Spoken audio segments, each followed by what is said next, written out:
Bonsoir tout le monde, j'espère que vous allez bien. Je vais commencer par vous donner une petite étoile chacun pour être là. Donc bravo de prendre le temps pour vous, pour l'humanité, de dire on prend justement ce temps-là pour se ressourcer dans tout le chaos qu'il y a présentement. Donc écoutez, vu que c'est le premier vidéo, je vais juste prendre à peine quelques secondes pour me présenter pour ceux qui me connaissent pas. Donc, je m'appelle Maya, c'est mon vrai nom, c'est pas un nom bouddhiste, c'est pas un nom de méditation. Moi, dans le fond, j'enseigne pour le Centre Paramita, on est un centre bouddhiste, puis ça fait déjà presque 9 ans que j'enseigne la méditation, puis la philosophie bouddhiste, puis je suis aussi aumônier bouddhiste pour le service correctionnel, donc ce qui fait qu'en gros, j'accompagne les détenus dans les pénitenciers.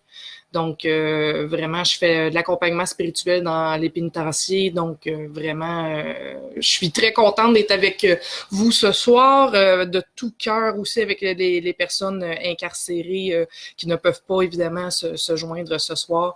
Donc, ce soir, ça va être un petit enseignement, là, comme je dis, peut-être une quinzaine de minutes. Dans ces temps-là, présentement, surprenamment, je ne vais pas parler tout de suite de la méditation. Je vais garder ça pour demain, donc je suis déjà marketing. Je vous invite à revenir demain parce qu'un des sujets préalables à la méditation, c'est beaucoup la motivation. Mais avant que je continue les enseignements, je veux juste premièrement vous dire que tout ce que je vais dire ce soir, c'est basé sur la philosophie bouddhiste tibétaine. Donc vraiment, il n'y a rien qui vient de moi. Je fais juste me fier à ce moment-là à ce qui a été enseigné par le Bouddha Shakyamuni. Donc vraiment, je me fie à ces enseignements-là. Donc la seule chose qui vient de moi, c'est les blagues savoureuses. Que d'ailleurs, je trouve ça vraiment dur de faire des blagues quand je suis toute seule puis il n'y a pas personne pour rire. Une chance que moi, je me trouve drôle. Donc au moins, je suis une qui me trouve drôle. Donc, fait que vraiment, la philosophie bouddhiste, justement, c'est une philosophie, c'est pas une religion. Donc, vraiment, c'est important de filtrer ce que je vais dire, de pas me croire sur parole. Justement, le Bouddha, il dit d'écouter les enseignements comme si on vérifiait de l'art, c'est-à-dire en le coupant, en le faisant fondre. Donc, vraiment, ce soir, c'est la même chose. Si vous n'êtes pas d'accord, vous avez le droit de pas être d'accord avec ce que je dis. Vraiment, je suis pas la science infuse, quoi que ce soit. Je veux juste vous amener des pistes de réflexion, des pistes de questionnement pour que vous, après ça, vous puissiez faire votre propre cheminement, vos propres réflexions. Donc, ce soir, à vrai dire, je vais parler de quelque chose de super évident. OK? Vraiment, là, vous allez probablement pas rien apprendre de nouveau ce soir. Mais malheureusement, puis là, je parle à vous, mes groupies, quel est le deuxième obstacle à la méditation? Je vous entends presque crier. Puis pour ceux qui n'ont pas crié la réponse, ben vous êtes pile dedans. C'est l'oubli, OK? Donc, on oublie ces choses-là qui sont évidentes. Malheureusement, c'est vraiment un obstacle au cheminement. C'est qu'on le sait intellectuellement, ces choses-là, mais certainement qu'on oublie de les mettre en pratique ou même on les oublie intellectuellement. Donc, vraiment, ce soir, je vais faire un rappel évident, OK? Parce que malgré que je sais que certains d'entre vous ont déjà entendu cet enseignement-là, mais à qui ça peut arriver des fois de lire le même livre 2 fois, puis la deuxième fois, donc ça a complètement un autre sens. Donc c'est la même chose, ça vaut la peine de réentendre ces enseignements-là. Donc ce soir, je vais vous parler à ce moment-là de 2 sujets d'avoir de la compassion pour notre nous du futur, c'est-à-dire le moi du futur, puis évidemment l'impermanence. Parce que je sais avec qu'est-ce qui se passe présentement, certainement qu'on a comme un peu moins d'espoir pour l'avenir, qu'on a l'impression que cette situation-là va durer pour toujours. Mais non, c'est vraiment, tout est impermanent. Mais encore une fois, je reviens à quel est le deuxième obstacle à la méditation? Donc, l'oubli, je suis sûre que déjà vous l'aviez oublié, mais effectivement, c'est qu'on oublie que ces choses-là sont impermanentes. Puis justement, parce qu'on oublie que c'est impermanent, c'est ça qui amène énormément de stress. C'est ça qui amène à ce moment-là ce sentiment-là de perte de contrôle, que ça y est, ça va être comme ça pour toujours. Mais écoutez, je vais faire un parallèle. Souvenez-vous, quand on a vécu la tempête du verglas en 98, on pensait vraiment qu'on n'aurait plus d'électricité pour jamais, ça y est, la vie était détruite.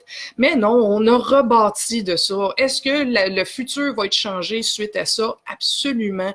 Mais est-ce que c'est impermanent ce qui se passe? Oui. Puis on l'oublie, puis une chance que l'impermanence existe. Parce que moi, chaque fois que j'ai la gastro, justement, je me dis, thank God pour l'impermanence, OK? Ça durera pas tout le temps, cette histoire-là. Mais c'est quand on oublie cette impermanence-là, à ce moment-là, que vraiment, ça devient super désagréable. Donc, oui, petit rappel, il y a rien qui dure pour toujours. Tout est en changement. Tout, à ce moment-là, va évoluer. Puis, à vrai dire, de se rappeler que les sensations désagréables sont impermanentes, ça nous permet de passer au travers. Donc, même pour ceux, à ce moment-là, qui vont tomber malades, écoutez, ça va être impermanent, votre souffrance. Puis là, ça va être plate ce que je vais dire, mais évidemment que la souffrance, ça va arrêter à un moment donné. Ça a l'air évident, mais effectivement, ça sera pas toujours permanent. Mais l'autre chose aussi, c'est de se rappeler que les sensations agréables aussi sont impermanentes. Ça, c'est quelque chose qu'on veut moins y penser parce qu'on aime mieux imaginer que la sensation agréable va durer pour toujours. Mais à vrai dire, de savoir qu'elle est impermanente, la sensation agréable, ça fait qu'on en profite encore plus. Je vous donne un exemple personnel. Quand je suis allée à Hawaï, je sais, j'aime ça plugger que je suis allée à Hawaï. À vrai dire, j'étais là un mois complet, donc j'étais chanceuse pour ça. Puis, mais je savais que c'était impermanent. Je savais que j'allais être là juste un mois. Donc, j'en ai profité. J'ai visité 3 îles sur 4. Là, vraiment, j'ai fait plein de randonnées. J'ai fait plein de choses à ce moment-là. Puis, parce que justement, je savais qu'il y avait une fin, j'en ai profité. Puis, je me souviens, j'ai rencontré quelqu'un qui habitait sur une des îles à Hawaï. Puis, je lui ai demandé quelle était son île préférée. Puis, on s'entend changer d'une île à l'autre à Hawaï, c'est peut-être un vol de 35 minutes. Puis ça coûte peut-être maximum 75 $. Donc, c'est vraiment simple. Puis, il me répond, il dit, ben, écoute, j'ai jamais visité les autres îles. Là, moi, je capotais, je me dis, ben voyons donc, ça se peut pas, là, tu sais, ça fait 22 ans que tu habites à Hawaï, puis tu n'as jamais visité les autres îles. Mais lui, il me regarde, puis il me pose la question, il dit, toi, t'habites où? Je dis, ben moi, j'habite au Québec. Il dit, nomme-moi des choses du Québec. Fait que là, je dis, ben le Rocher-Percé, le Stade olympique, le Château Frontenac. Et là, il me regarde, il dit, toi, t'as-tu tout visité ces choses-là? Puis non, effectivement, j'ai pas visité toutes ces choses-là. Pourquoi? Parce que j'ai l'impression que le Québec, c'est permanent. OK? Donc, parce que je pense que c'est permanent, j'en profite pas. Donc, à ce moment-là, pour ceux qui sont en congé puis qui en profitent, ben justement, rappelez-vous que c'est impermanent, donc profitez-en encore plus. Bien sûr qu'un jour, vous allez retourner travailler, puis vous allez vous ennuyer de ce petit bout-là à ce moment-là de break, ou si jamais ce break-là que vous êtes obligé de vivre est justement très inconfortable, mais rappelez-vous que c'est impermanent. Puis parce que c'est impermanent, ça va dire, là j'arrive déjà à mon deuxième sujet, c'est que votre vous du futur, là, il va exister. Ça, c'est quelque chose, encore une fois, qu'on oublie. Tu sais, nous, les Occidentaux, on est beaucoup, le moment présent, c'est donc important, le moment présent. Mais dans la philosophie bouddhiste, à vrai dire, le moment présent, c'est important, bien sûr, parce que c'est le seul temps qu'on a de l'emprise dessus. Mais à vrai dire, le moment présent, il est déjà un peu trop tard. C'est-à-dire, je vous pose une question, mais là que je ne vais pas entendre vos réponses, je trouve ça un peu plate. D'habitude, les gens me crient les réponses. Mais je vais vous demander qui, dans le moment présent, présentement, là, est capable de parler allemand. Peut-être qu'il y en a d'entre vous, oui, je suppose la plupart non. Et pourquoi, dans le moment présent, vous n'êtes pas capable de parler allemand? Simplement parce que vous ne l'avez pas appris dans le passé. Donc, qui ici, présentement, a un esprit 100% calme et libéré de la souffrance puis vraiment a aucun stress? Je suis sûre peut-être pas grand monde. Puis pour la même raison que dans le moment présent, vous n'êtes pas capable de parler allemand, bien, dans le moment présent, si vous n'êtes pas capable d'avoir un esprit calme, si vous n'êtes pas capable de pratiquer le lâcher-prise, si vous n'êtes pas capable d'être plus serein, c'est simplement parce que vous ne l'avez pas assez pratiqué dans le passé. Mais en travaillant maintenant, par compassion pour votre vous du futur, vous allez pouvoir arriver à ce que votre vous du futur profite de ces qualités-là. Donc, dans la philosophie bouddhiste, on dit que c'est vraiment important d'utiliser le moment présent, mais pour développer des qualités que notre nous futur va en profiter. Puis assurément, votre vous dans le futur, là, un jour va être dans le moment présent. Assurément, là. Votre vous dans 2 ans, dans 1 an, dans 10 ans, va exister, puis va être dans le moment présent à un moment donné.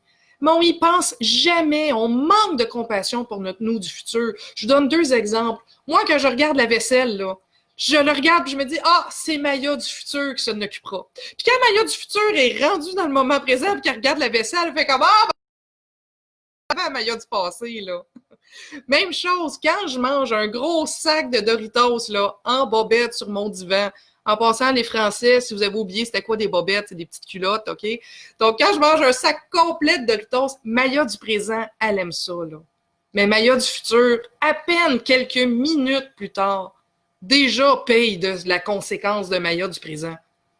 Donc déjà, après ça, j'ai mal au ventre, je me sens pas bien, tout ça. Donc vraiment, dans nos actions, il faut penser à notre nous du futur. C'est-à-dire de faire des actions négatives dans le présent. Notre nous du futur va payer de ça, malheureusement. Donc, je sais qu'on est dans des situations difficiles, puis que c'est facile à ce moment-là de paniquer, puis de faire des actions négatives ou égocentriques. Mais votre vous du futur, là, dans 1 mois, dans 3 mois, quand vous allez retourner travailler éventuellement, c'est sûr que la vie va recommencer. Est-ce que vous voulez vivre avec les actions, les conséquences des actions que vous avez faites maintenant? Ou voyons-le maintenant positivement. Vous avez, je suppose pour la plupart, vous êtes obligé d'être arrêté de travailler, vous êtes obligé à ce moment-là de passer plus de temps à la maison. Mais là, enfin, vous avez peut-être plus de temps pour développer ces vertus-là. Développer le lâcher-prise, développer la patience, développer un esprit calme. Parce que je vais être honnête, puis ça, je vais en parler demain à ce moment-là, vraiment de comment entraîner l'esprit, comment méditer, parce que méditer, c'est pas de la relaxation, c'est pas la même chose, c'est vraiment un entraînement de l'esprit. Donc demain, je vais à ce moment-là vous enseigner comment entraîner l'esprit, mais réalistement, c'est le genre de choses qui prend du temps. Quand je dis prend du temps, là, c'est quelques semaines, mois, c'est pas quelques, c'est pas 10 ans non plus, mais c'est pas quelques minutes non plus, là. Et souvent, qu'est-ce qui arrive quand je dis aux gens que, écoutez, entraîner l'esprit, méditer, ça va prendre 1 an ou 2 ans, les gens me disent « Oh mon Dieu, c'est bien trop long ». Mais encore une fois, ils sont en train de manquer de compassion pour leur eux du futur, qui, encore une fois, un jour va être dans le moment présent. Comme moi, je regarde mon moment présent, que j'ai un esprit plus calme qu'avant, beaucoup moins dans l'anxiété, beaucoup moins dans le stress. À qui je le dois, ce moment présent-là? Ben, à Maya du passé. Merci, Maya du passé, d'avoir travaillé depuis 15 ans à ce moment-là là-dessus, parce que Maya du présent, justement, en profite. Puis par compassion, puis amour de Maya du futur, parce que j'y souhaite d'être heureuse à ce moment-là, ben, j'utilise mon moment présent pour continuer à entraîner mon esprit à développer des vertus. Parce que sérieusement, plus vous avez la capacité à lâcher prise, plus vous avez la capacité d'être dans le moment présent, plus vous avez de la patience, plus vous avez à avoir de la réjouissance, plus vous allez être heureux. Donc, c'est vraiment important à ce moment-là d'utiliser le moment présent, mais de planter la graine du bonheur que votre vous du futur va récolter. Donc, vraiment, posez-vous la question, ce moment-là d'arrêt planétaire obligatoire, comment vous voulez l'utiliser pour que votre vous du futur, quand il va être rendu dans le moment présent, puisse bénéficier des choix que vous avez faits présentement. Donc vraiment, c'est les choix qu'on peut faire présentement, c'est justement beaucoup entraîner l'esprit. Parce que vraiment, toutes nos causes de souffrance, sans exception, viennent beaucoup de notre esprit qui s'emballe. Moi, je le vois juste quand j'ai pris l'avion, justement, il y a quelques jours pour revenir de la France. Évidemment que je voulais juste plugger que j'étais en France. Donc, évidemment que c'était stressant. Évidemment, on savait pas si le vol allait être annulé. On était tous à ce moment-là dans, je dirais bien l'expression, dans le même bateau. Mais à vrai dire, on était tous dans le même avion. Et justement, j'ai vu 2 types de personnes. Qu'on était dans le même avion, des personnes qui étaient super contentes de rentrer à la maison, qui étaient heureux à ce moment-là de ça, puis avec qui j'ai fait justement des blagues. Écoute, on riait, on pleurait, on a eu énormément de pleurer de rire, là, je veux dire, on a eu extrêmement du plaisir. Puis il y en a d'autres à ce moment-là qui étaient super stressés, qui étaient vraiment à ce moment-là en panique, tu sais, vraiment la grosse boule en dedans. Pourtant, on était les deux dans la même situation. Ceux qui étaient à ce moment-là plus heureux, c'est ceux qui avaient l'esprit plus calme. Et honnêtement, c'est quelque chose qui se fait. Vous pouvez entraîner votre esprit à être plus calme. Vous pouvez entraîner votre esprit, mais c'est quelque chose qui va prendre du temps. C'est du temps, quand je dis c'est ça, du temps, c'est quelques semaines, comme je disais plus tôt, ou quelques mois. Mais votre vous du futur le mérite. Vraiment, votre vous du futur mérite d'être heureux. Votre vous du futur mérite d'avoir un esprit calme. Donc vraiment, c'est important, on appelle ça la force du support, de développer cette motivation-là, vraiment cet amour-propre-là, de dire, oui, je vais tout faire maintenant par amour pour mon moi du futur, qui encore une fois, faut être dans le moment présent. Je sais que je me répète beaucoup, mais c'est quelque chose que je veux vraiment qu'il rentre, parce que c'est le genre de choses évidentes, mais qu'on oublie. Donc, c'est de vous dire à partir de maintenant, je vais essayer de faire des poids et haltères pour mon esprit, pour qu'il soit plus fort, pour arriver éventuellement à être capable d'appliquer ces vertus-là. Parce que très honnêtement, de dire oui, lâche prise, qui ici se dit ça? Lâche prise, arrête d'obséder avec ça, arrête de penser à ça.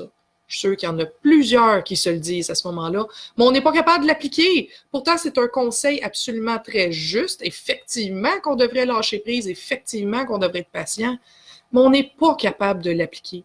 Donc vraiment, demain, je vais donner des enseignements sur comment faire des poids et haltères pour l'esprit, pour y arriver.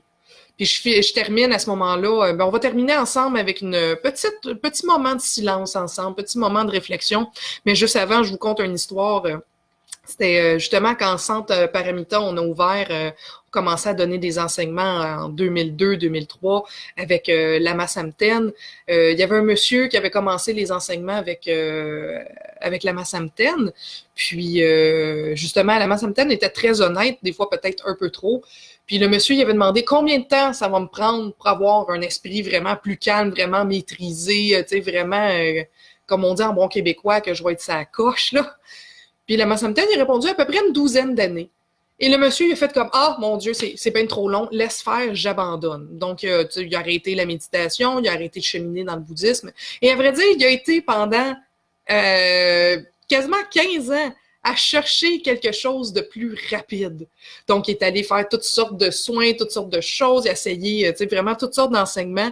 Puis il est revenu à ce moment-là, 15 ans plus tard, dans le centre Paramita, pour pouvoir entraîner son esprit.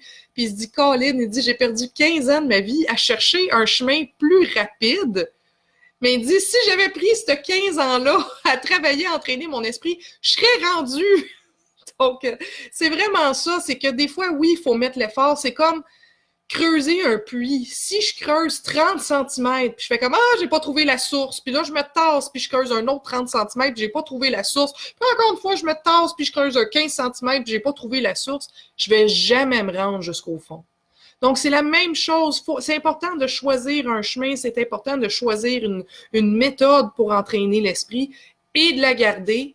Ça va prendre du temps, mais votre vous du futur, un jour, va être dans le moment présent et va en bénéficier. Donc, je vous le jure, là, vraiment, je suis prête à jurer sur la tête de mes chats, OK? Puis ceux qui me connaissent, vous savez que c'est comme le summum à ce moment-là, qu'on va exister l'année prochaine, qu'on va exister dans 2 ans, qu'on va exister dans 5 ans. Là, il y en a peut-être qui disent, oui, mais peut-être que moi, je vais être mort rendu là. Dans la philosophie bouddhiste, on croit à la réincarnation. Donc, à ce moment-là, on va être là quand même, au pire aller dans une autre vie. Mais ça, c'est vraiment une question de croyance, là. Je vous demande pas de croire ça, mais c'est quand même intéressant, là. Donc, ce soir, au lieu de faire une méditation, parce que j'ai pas vraiment encore expliqué ce qu'est la méditation, prenons à peine 3-4 minutes pour faire une réflexion. C'est-à-dire, on va juste s'asseoir à ce moment-là, juste un petit 3-4 minutes en silence, et prenez le temps de réfléchir. Qu'est-ce que vous voulez pour votre vous du futur? Par amour pour votre vous du futur, qu'est-ce que vous voulez planter comme graine maintenant? Qu'est-ce que vous voulez comme vertu? Là, je parle vraiment de développer des vertus. Je parle pas de, OK, moi, je vais avoir un six-pack. Les Français, ils appellent ça la tablette de chocolat, OK, ou je veux la grosse maison, tout ça. Parce que ça, c'est pas garanti que ça va nous rendre heureux. Mais quelle vertu? Parce qu'avoir plus de patience, ça, c'est sûr que ça nous rend heureux. Avoir la capacité de lâcher prise, c'est sûr que ça nous rend heureux. Avoir plus de compassion, c'est sûr que ça nous rend heureux. Être capable d'être plus dans le moment présent, c'est sûr que ça va nous rendre heureux. Donc, prenons juste un petit 2-3 minutes, juste pour se demander, ce temps d'arrêt planétaire-là, comment je veux l'utiliser, quelle graine je veux planter pour le futur. Je vais juste faire un petit chant avant à ce moment-là, juste pour... il dure juste 25 minutes, là. C'est pas vrai, il dure genre 10 secondes, OK? Juste petit chant pour se mettre à ce moment-là dans un état d'esprit vertueux. Puis juste 3-4 minutes en silence et je vais terminer avec un chant.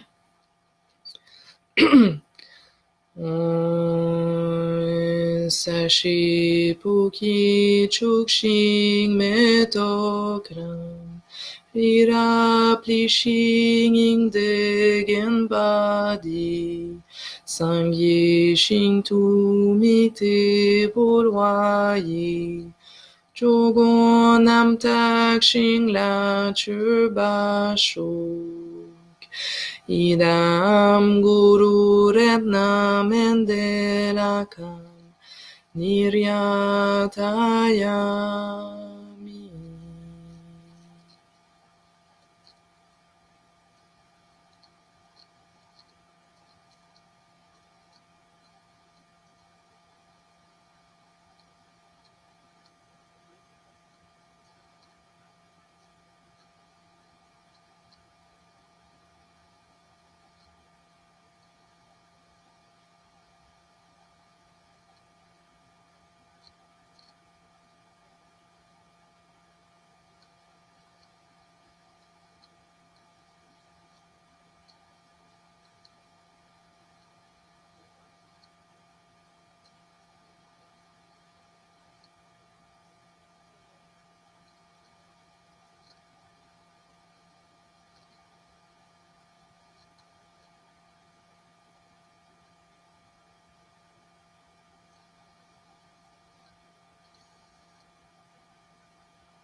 Jangchum Simchu Rinpoche Maki Panam Kigyuchi Ki Panyampa Me Payang Kone Kongtu Pelwa Shum.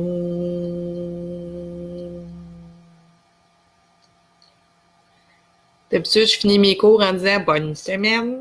Mais là, on va se voir demain. Donc, je peux pas dire mon bonne semaine. Puis d'ailleurs, si pour vous demain, ça a l'air loin, ben vous allez voir, aussitôt qu'on va être demain, on va être rendu dans le futur, qu'on va être rendu le moment présent. Ça va comme être de la magie, là. Donc, par contre, je vais terminer en disant ce que je dis d'habitude quand je finis mes cours avec les personnes incarcérées. Allez en paix, mes poussins. À demain!